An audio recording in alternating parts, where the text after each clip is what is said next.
Hello everyone, my name is Lalo Poemi and welcome to another episode of Say What You Know. On today's episode, guys, I brought with me amazing OAPs. Obviously, it's probably educate me on how to be like a better presenter and better spokesperson. Yeah. And yeah, so guys, they'll probably bash me a lot, so just take it and help me. But if I'm learning, guys, I'm learning. So. Constructive.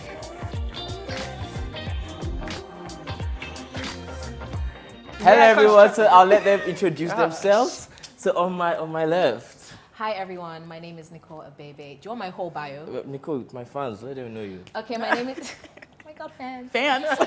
So my name figure, is Nicole guys. Abebe. I am a multimedia journalist. Okay. Some of you might call that OAP, to each their own. I broadcast on TV, radio, online. I'm a voiceover artist, producer, the works. I'll Okay. keep going, but I'll let my co-hosts do the rest. She's so cute. Co-host. Go ahead now. My name is Ayod James. I am a DJ, a fashion designer, and a radio presenter. I'm not gonna do too much. That's what I am. Yeah. Hi, everybody. My name is Bibi Ray. I am a TV and radio host, and I work alongside these lovely ladies. I'm not going to do too much either. So wait, did I do too much? Too much. A little bit. I mean, Too much. So I should learn not to do too much. I mean, be yourself, you whatever do. you If are. your personality is a Yeah. lot, then just exude that. Do you. Alright, fair enough. Don't try to be anything. Just be you. Precisely. So I'm sweet. So who is I like OPME? No. I ask the questions, yeah? This is my podcast. Sorry. So yeah, I mean, so my first question I'm gonna ask everybody like individually is always, what does love mean to you? Well, I'm single right now, so it means Jack Sugar. But love, I think love means partnership. It means loving somebody for who they are and how they treat you, how you treat them, and just basically making their lives better and then making your lives better. Is she? Yeah. What does love mean to you? Love to me is not a thing. It is like a ball of energy. It is a bunch of things. It's like water. It can be fit into any type of container, any type of anything. It doesn't have to be romantic. It could be family. It could be loving yourself. Love is patience. Love is kind. Like there's so much that love embodies. It's like an umbrella term for all these other things of like positive, feelings towards another person or yourself. So That's Yeah. cool.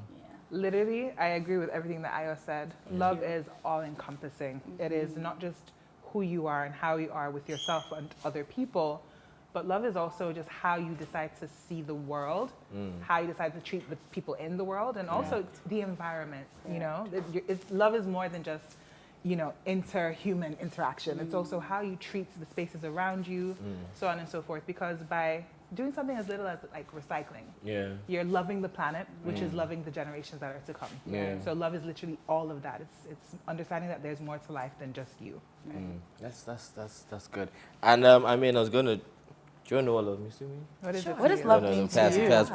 When you guys take me out, I would tell you Who's guys what I taking feel. you out? You know what take me out. Where'd that come from? Wait, you know what take me out, no. So yeah, but As a man. What is love to you? Go what's ahead. that? But take you out. What does love Yes, mean now. to you? Okay, stop. What does going around love the mean to me? corners. Love is. Love is love, man. Love is. I tried to process it, try to take it in. Love is definitely sacrifice. Love is sacrifice. I think that's what it is. Love is, I got you. That's like, That's real. yeah. And love is family. Love is friendship. Love is memory. Do you get? And yeah, I most times whenever I think of love, I just think of family straight up. 'Cause I'm a family guy, Right. and the root of my family is my mom, who I love so much. And yeah, I think that's the person that made me Mr. Love, because I named my company Tiamo, and Tiamo is I love you. So In Espanol. exactly, Italian, Is it? And Italian, Spanish. Or how you spell it Tiamo. is. Okay. Yeah, Okay. my podcast. So, Sorry. But I was just guessing. so yeah, man. So that's what love is to me. And on today's episode, guys, we're talking about manifestation. And Nika, I'll start with you a lot. So yeah, like what does manifestation mean to you? Manifestation. Now, the times I partake in manifestation is when I have a particular goal I'm trying to achieve. Like when I can literally see the light at the end of the tunnel and I need to like take steps. I feel like you have to work at manifestation. You can't just say, oh, I hope, and sit back and like twiddle your thumbs. Yeah. You actually have to take steps while you're manifesting. Yeah. So manifestation to me is a great tool when trying to achieve any goal and just working hard to get there. You see? Right. Ayo? Manifestation to me is speaking things into existence. It's more than just like work. It's also like knowing in your mind that the work that I'm doing is going to create this outcome. Like I'm going to get this out of all this hard work. So what it is, I am going to be driving a G-Wag. Like, I am going to have, I don't know, a building. Like I am going, like I already know that. So all the work that I'm doing is for this purpose. It's, I guess, like Nicole said, like it's not just about like putting in the hard work and everything. It's doing everything, like getting your mind, body, soul, everything ready for this blessing that you're going to get. You know, God helps those who help themselves. So you're doing all the work and then you kind of leaving the rest to faith. Right. So planning for what is going to come. I think manifestation is a little bit different. So for me, my idea of manifestation is putting out whatever it is that you want into the universe, not knowing how you're going to get there. So I know that you guys mentioned work and all, but I don't necessarily think that manifestation is, you know, knowing the path to take. I think you just kind of fall in line with the path. Like somehow you just kind of meet the universe where you're supposed to and find your own path that leads you to your end goal. But for me, manifestation is knowing what I want, not knowing how I'm going to get there or, you know, how it's going to come to me, but just knowing I'm putting this out into the universe. And just like Aya and I said off air, it was like to the good of all, to the harm of none, I'm calling this forward.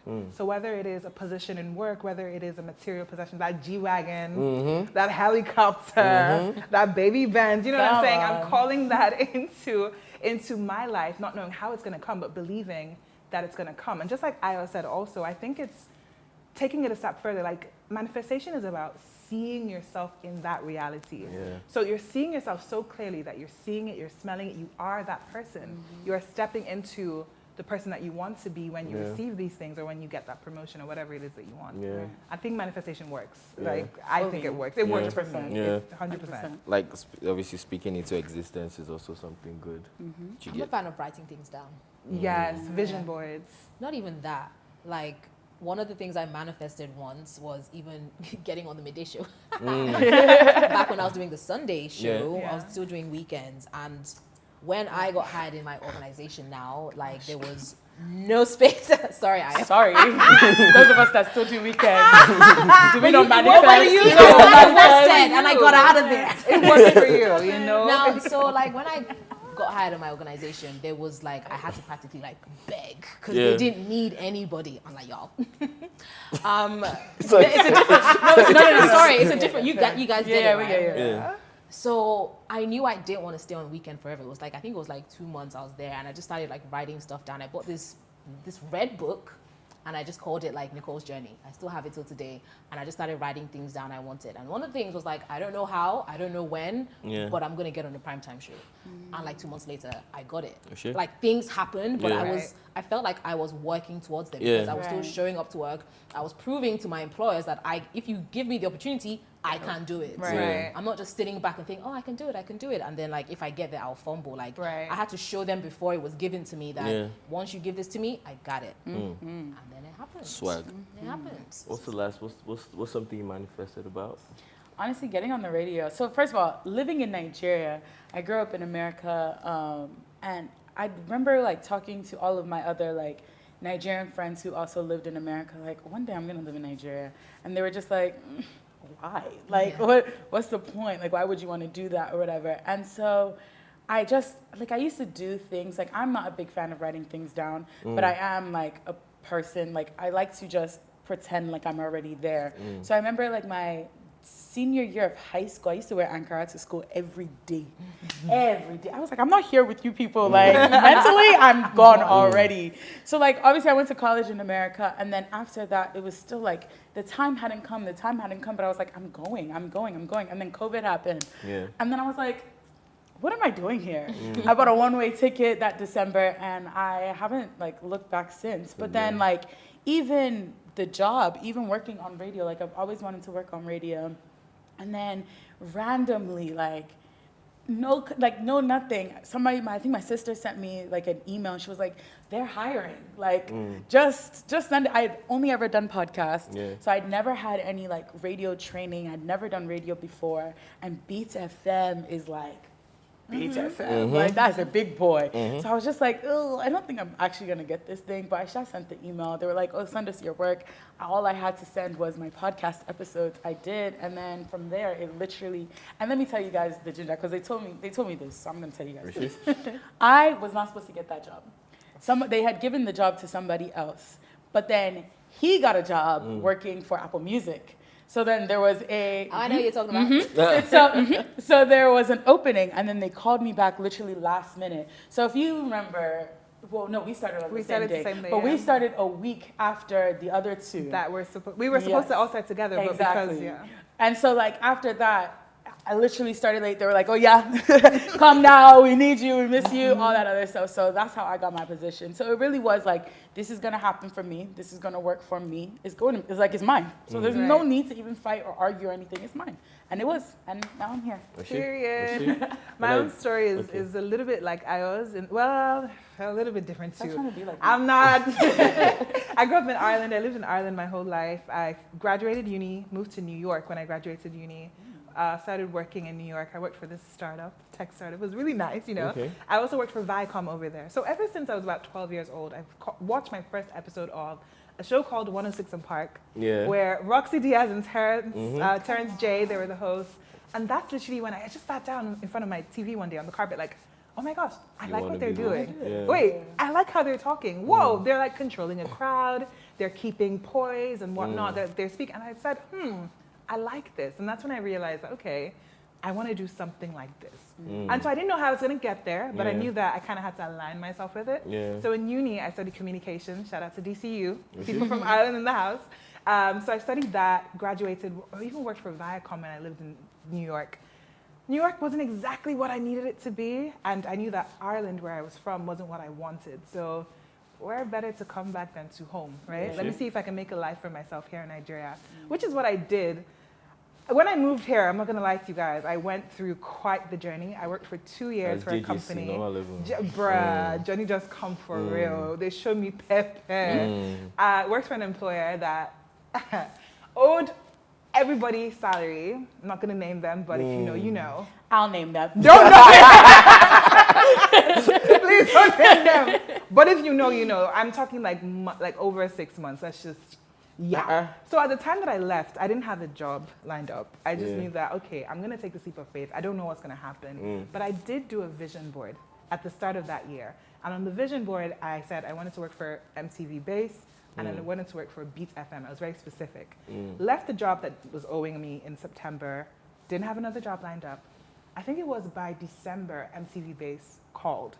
Started working with MTV Base. By January, Beat FM called, and like the conversations then started, and literally by April, it was April 11th, Ayo and I both started at Beat. Yeah, because it's one of those things that you remember the That's what our significant contract date says, April 11th, but we started April 4th. 14. Okay. something like that. 4th. So basically, yeah, manifestation 100% works, and like putting in the work also, being in alignment with like what you want. Yeah, I It feel also like there's something, I don't know. I felt like I heard it like everybody's tone. You guys had like. Do you guys ever have like the doubts of, okay, even if I get this thing, can I actually even do this thing? Of course, imposter Yeah. syndrome is big, Yeah. especially if you've gotten it and then you're there. Oh my goodness! Even my now. first like first month of like Beat FM, Yeah. I was like, I don't know how to do this job. Like I don't know what I'm doing here. I don't think like there was tears. Yeah. I cried. I called everybody. I was like, I don't think. Bro, there was a time that remember me and you were talking. You were like, if you want to leave, like I say leave, but I don't think you should. Like we had a whole conversation. I was just like, I don't think I'm supposed to be here for real. And it was crazy because it was like, I've worked for this moment. Like, I Right. wanted this so bad. And then I got here and I just felt like I wasn't good enough. Obviously, that was a Nicole, nasty lie. did you feel that way? Nasty lie. Um, See, I've had imposter syndrome in other things in my life, but when it comes to like TV and radio, no. You're ready for this? So before I became like in front of the camera, like I said, I studied this in uni. I did broadcast journalism in uni. I worked at another TV/radio company before I got to Beat FM. And I was a producer there. I was always behind the scenes, and I would like get on set, watch things happening, and be like, I can do that. I just need someone to give me the opportunity. I can do that. But where I was there, and some things I found in so many organizations, like they like to keep people that work there in one position. They don't really like to let you grow sometimes. Right. I remember there was a time I auditioned for the TV side of that company, and the guy literally told me I need to lose weight. That's basically what he said to me. But then he tried to come to my house that same night. So that's another story. My I'll German. name drop if you want. Say, So literally just, I felt like I had graduated uni, I'd come back to Nigeria, I was now working at this place. They wouldn't give me the opportunity that I knew I could do. You could, so yeah. that's what made me move to New York. I went back to school, and then I kind of went back to like get content to show people that I can actually do this shit. this. So COVID brought me back to Lagos, unfortunately. So when I got back here, I started working for an online radio station. Then, like I said, they didn't need anybody at Beat FM. And Tool, shout out to Tools, was the PD at the time. I emailed her on the 1st of every month for 4 months. Oh, shit. Just was like, don't Chase forget that me. bag. You chase that Don't bag. You forget chase that me. bag. How's your like literally? Yeah. So I've always known I can do it. I've just always needed the opportunity. And like even you starting your own podcast and everything, that's beautiful. Like I have a podcast with my cousin, but I was always, that's where the imposter syndrome came for me. Like I didn't feel like I was good enough to start my own content kind of thing. I felt like I needed to be hired by somebody who knew because that would validate me like, oh, if they're in the industry and they're professionals and You they think could. I can do it, then I can do it, you Right. know? And that's something I can relate to as well. Yeah. 100%. So now that like we are in the industry, and for us to like level up, we kind of have to like now start doing stuff for ourselves, like putting out our own content. That's when the imposter syndrome comes in. Right. Like I did my first ever Get Ready With Me, and Yeah. to press post took like a week. I was so scared, and that whole day I didn't go on Instagram, so I was just like, I don't And know. it was fire. It was fire. I mean, I feel like I can relate because with the doubt, because even for me, like I stammered throughout primary school. Like it's funny how I can speak now. Like I literally stammered like throughout primary school, and I like the idea of being a brand because I know the value and everything that comes with it. And I mean, I have a brand. I'm going to say Tiamo 100 times. Tiamo Kitchen is my brand, right? Yeah, and even because my brother has always been like outside guy in front of camera. I just like the idea of being a brand. I would love to even manage people at that time. And yeah, so even when I thought about, okay, but you have to come outside. I'm like, shit, you wear this stammer. I won't call this stammer for camera. Okay. And yeah, I mean, obviously the first episode was just like what you can imagine. It was a lot of whatever it was. And I think like over the years, I just got comfortable. Am I doing a good job? You did a great Yeah, job. you Oh did shit, a great it's job. blue. But yeah, but yeah, like I mean, I feel like yeah, we learn every day, and I'm like, I feel like yes, I'm at the right space, right time. Funny enough, right? I tried this thing. So my videographer is a lawyer, right? When I was a videographer, and like 2015 do I know him? is the guy behind the camera. No. Yeah, that's my videographer. Hi. Stroke my cousin. Oh my gosh, I knew you. Yeah, yeah. And 2015, I thought of this idea of trying to like it wasn't called podcast. I don't know what to call it. I do TV show. I don't know what to call it, but I knew I had to be in front of a camera. And I tried one or two things. He was not a videographer then. He was a lawyer. So I was like, okay, go and find somebody. I'm like, okay, I will try. Then I didn't have money like that to put up Why are you all putting of that it. in quotes? There's money I now. have money now. I'm big boy. yeah. I mean, so I didn't have that, and it's funny because we even shot like the first episode. I interviewed like people that hawk on the streets. So I tried to do the whole like emotional connect with them, understand what they're all about. Interesting. And yeah, that shit died down. We didn't go anywhere because we didn't have any money to like push it or do anything. And it's crazy because when we were now talking about doing this, I just checked my phone. I'm like, Kenny, look at this intro that we did like 2015. Like, I'll show you guys like after this. And I'm just like happy that so many years passed. We're here now. I can shoot as long as Tiamo is sponsoring us, I can shoot like 100 million episodes. We're still going. Hey, So yeah, so really? grateful and thankful for that. And yeah, guys. So life as an you don't want to be called an No, OAP. We are more than no, an for OAP. the, yeah, we're more than that. So wait, For do the you purpose think of this, do you think no quick one, do you think anyone can be an OAP? Do you think anyone No. that can just speak and has a nice voice an OAP? You know what's crazy? no. One, you can actually do whatever you want to do as long as you work hard for it, put your mind towards it, study it up, learn, listen to advice, criticism, And people that came and before then you. go back and try again. So you can, you can 100%. Caught the shade. When you listen to people that came for you. Gotta listen. Anyways, so if you do that, you can actually be whatever you want. But I think the thing about being an OAP, being a presenter of any sorts, is that people In think this it's climate, so not in this abroad. country. Lagos, Let me even yes. in Lagos. Lagos. People think it's just so easy. Like Yeah. I have a cute face, I have a nice voice, I can do it, and then they do action. And you're doing, welcome to another episode. It's not Yeah. easy. Like it takes a lot. What's her name? Like Sweetie? Who? Like Sweetie, who? the rapper Sweetie. Sweetie. Sweetie. I like Sweetie. Did you guys see No, the we clip? can do it. She can do it. She can do it. Carisha's doing okay. Yeah. I'm But sure the the thing first is- episode was trash. but Yeah. you get You No, comfortable. no, I'm thinking learn. about what Sweetie But did you on know VMAs. that- No, we know Oh, we're so that- ignoring okay, it. okay. Yeah. No, we went around it on Oh, purpose. okay, But That's you know part of that the job. Being a presenter, like I think being an OAP, being a presenter, whether it be TV, radio, it's actually a skill. It is a craft that you need to work at. It's not something that you can just. I do think that there are some people with the personalities just naturally for it. They're just vibrant and bubbly Yeah. naturally. Fully. With that being said, though, there's little things that you need to work on still, like your vocabulary. You know, you can't always say and. You know, you and also in like, addition, like. you know, like there's What was I going different, to say? different. Like, what was I going to? There's things that you need to work on, and also making people feel comfortable around you. It is actually a skill. Yeah. Making people feel I comfortable. guess comfortable. I mean, Are I you can be- comfortable? Are you I guess comfortable? comfortable. Because there's three of us. There's one of you. Are you comfortable? No, are you for real? Of course, you guys are Yeah. making it. Exactly. We're You doing our see? job right. Yeah. And you're talking to us about manifestation as well, so clearly there's something happening We here. should, we should. You know? We should. So I think, yeah, making people feel comfortable around you also. And that's what people don't understand. It's not just Yeah. about looking good and asking questions. It's about really connecting to the person that's sitting across from you or beside. I'm going to hold your hand. I'm gonna hold you. I'm going when to I hold say your this. hand and say this. No, looking into one Presenting one-on-one. Yeah. Take notes. So when you're presenting, it's really important to establish that emotional connection with your interviewee. Oh my How are god. you? How are you feeling today? Tissue. Producer. Good. Yeah. Are you okay? No, Have you healed? kind of.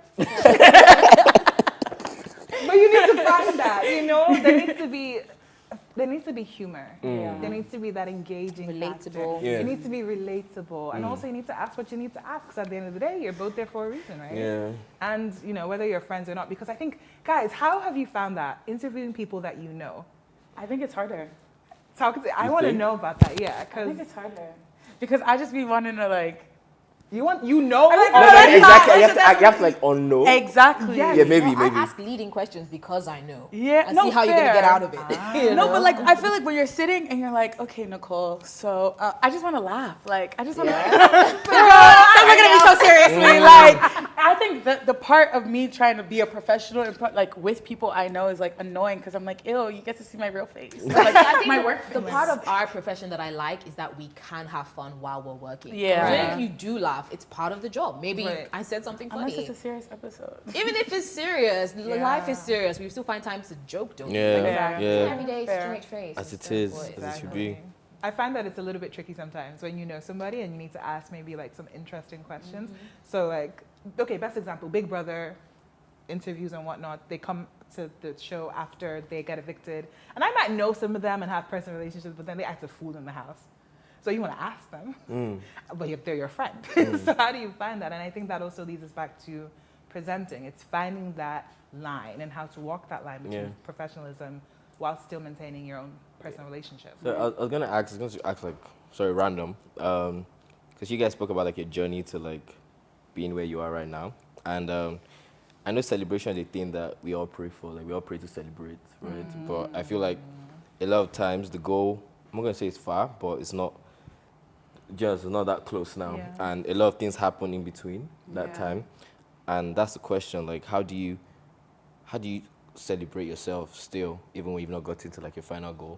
Because I feel like a lot of people, I'm gonna go back to like COVID year. COVID year was like a weird year for me, and the fact that all my family members are not even like in Nigeria, I'm the only one here, and yeah, and my birthday was in August. I didn't feel like August what? August 15. August 12th. And your name is Ayo. My name is Ayo Bami, so we connect. So, hello. Do you have Hold hands, connection? hold hands. Yeah, really, I don't want to connect. She's don't worry, I got you, baby. Yeah. So yeah, and I didn't feel like I was doing the best at that time, and because of that, it was my birthday, and I said I'm not doing anything because I'm not there. And my brother had to give me like a wake up call to like stop. Do you understand? Like you need to Yeah. celebrate yourself like all through. But I'm asking you like, how do you? Have you been in a position where you've not been able to celebrate yourself because you've not gotten to your goal, or? So, okay, so I feel like mine is a weird one because from where I was, like growing up and just who I was as a human being to versus where I am now is a big celebration on its own because I was a mess. So for me to even be sitting here right now in this country, like doing what I'm doing and like the way I'm doing it is a celebration for me. And so I think my own is like, I could be dead.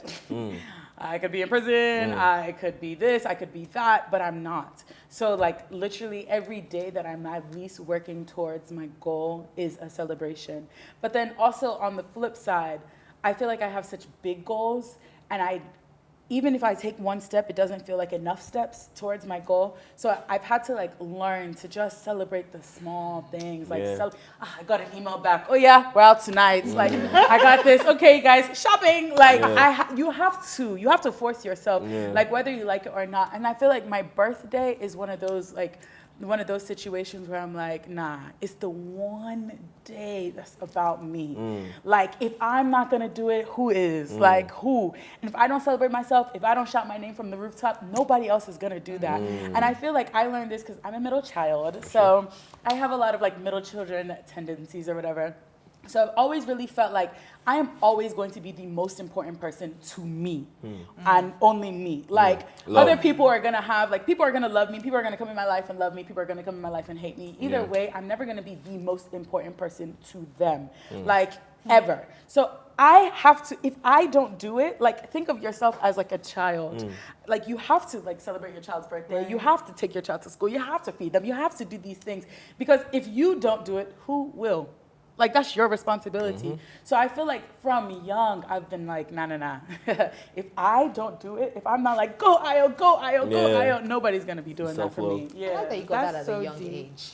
That is like, Nice. as in I've learned something from you today. That whole, no, for real, like that whole treating, for real, that whole I hate like you guys. treating yourself as a child, like it's Nah, you have like to, bro. honestly, just like something, just because I can't lie, I am the worst for like, I have so many hopes and dreams and like things that I'm looking forward to, things that I'm working on. I'm very ambitious. I didn't think I was, but I think I am, like now, seeing what I have, you know? And it was actually a friend of mine that brought it to my attention, and he was like, you know, you don't celebrate your wins enough. Like, it's like you're never content. You're always looking for the next thing. You need to celebrate your wins so that I can celebrate them with you, because I feel like it was a long story anyway. So I started writing down my wins. It's at the back of I have a blue notepad. It's in my handbag, in the car actually. It literally goes everywhere with me. So I started bullet pointing my wins. So like got a job at the Beat FM 2022 was actually like one thing that I put down. MTV Base 2022, one thing that I put down. The things that I'm working on that I completed filming, I started listing it out because I realized just like if you don't celebrate yourself, you're gonna keep on like looking for the next thing, trying to achieve the next thing, and life is just gonna keep on passing you by. And you also appreciate like your small wins. Exactly. It's so important. Like you said, if you get that email from the person you've been looking for since, please celebrate that email that you You get have back. to. Like celebrate Shots. everything. Let's Everything is worth celebrating. 100%. You get. Honestly. And yeah, that's cool. So Nicole, you Especially should 'cause talk me life is something so too. short. The whole emailing tools at the first of every month. That's like back to back, exactly. like Do you that- understand? It was only Persistence. recently, these guys talking about like birthdays and everything. It's only recently. I think last year and this year is the first years I started like buying myself a present on my birthday. Because do like that. as summer babies and you grew up abroad as well, right? Every summer I grew up in the UK. I was never in the UK for my birthday in the summer. I would either be travel with my family or come back to Nigeria. So like when my birthday would fall and I could never celebrate with my friends, I'd always feel like I had zero friends on my birthday because all my friends would be like in the UK, but I'm in some other country and it's only like maybe like my mom or my brothers, my dad wishing me happy birthday. So I used to hate the fact that I was a summer baby. And even these days, with the likes of like social media and you seeing somebody younger than you just bought their first house and you just be like, damn, what am I doing with my life? So I'd have conversations with one of my best friends and we would literally be like having like quarter life crisis and we'll be like pepping each other up like, don't forget you just did this, you just got this, you just sorted out this. Like I will tell each other, I'm like, oh damn, that's true actually, I'm doing things. But when I sit back sometimes I'm like, what have I done since I graduated? Oh god, I'm like, what? There's no money, god, you know. But when you deep it and having good people around you, friends and family that can actually check you and be like, stop spiraling, you're on track, that's helped me a lot. And you know, there's another, okay, so whenever, shout out to my older sister for this, because there was times that like, I wouldn't want to announce things and I'd just be like, oh, it's just small, like it's not gonna be a big deal to anybody else, but I know I've been working towards it, so I wouldn't like post on anything. I would wake up to a notification and it's my sister, congratulations to my little sissy, she just did X, Y, and Z, and then I'd be like, oh my gosh, I'm actually so shy, like don't do that. Comes in, you're like, you don't feel good enough. And then she'd be like, no, if you don't celebrate, I'll celebrate it for you. And she would, and then I'll go to the comments and everybody's like, congratulations, that's so big. And I'm like, okay, let me post. Let me post it. It's a big deal eventually. It is. That's good. So at the end of the day, guys, please celebrate yourselves, please. Fully. Celebrate. 100%. Do you understand? Like no matter how small it is, celebrate. If you buy Kekemara, celebrate. Anything you do, That's a big one. celebrate, man. I beg, please. So yes, guys, thank you guys for coming to the podcast. And don't worry, before you go, Tiamo Kitchen always provides like amazing meals. Exactly. Always taking care of us. Use that clip for what's it called? Your commercial. Okay. Tiamo, always taking care of us. There you go. Free Thank promo. you. Thank you guys. So yeah, my show's gonna bring like food for you guys, and you guys tell me what you think, honestly. Honest opinion? Honest? Are you Honestly. Wait, sure? honest, me very honest or picky. kind of Very honest? On the camera, boss man. All right, now. You understand? Let's I'm gonna be go. so honest. Honestly, go cute. Honestly, Oh yeah, the blue.